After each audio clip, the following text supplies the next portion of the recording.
Солтүстік Қазақстан облысының аумағында Есіл, Шағалалы, Селеті, Қамысты өзендерінің тасуы мен жер бетіндегі қардың еруі су тасқынына негіз болуы мүмкін. Елді мекендерден 463 мың метр кубқа жуық қар шығарылды. Бүгінгі күні Сергеев су қоймасы 78,6%-ға толған.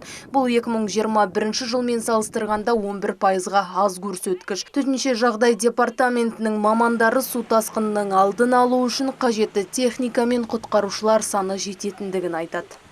Сегодня также на вооружении департамента. Төтенше жағдай департаментінде 253 адам мен 50 бірлік техника, ұлттық ұланнан 60 адам және 3 бірлік техника, полиция департаментінен 162 адам және 81 бірлік техника дайын.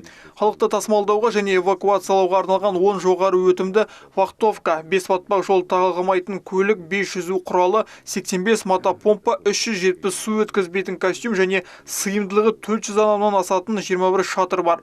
Барлық техникалық ресурстар су тасқыны тұрғысынан осал учаскелерде алдын ала шоғырландырылатын болады.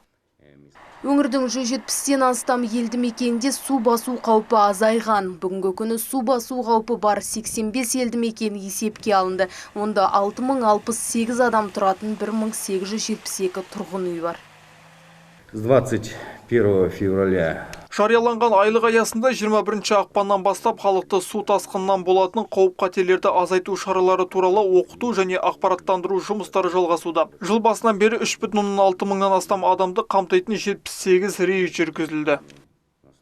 Су тасқынының алдын алу үшін 123 миллион теңге бөлінген. Жергілікті атқару органдарының резервінде 675,5 миллион теңге қаражат бар. Ақнұр Қайырбек, Жұлдызбек Ермұқанов, Первый Северный телеарнасы.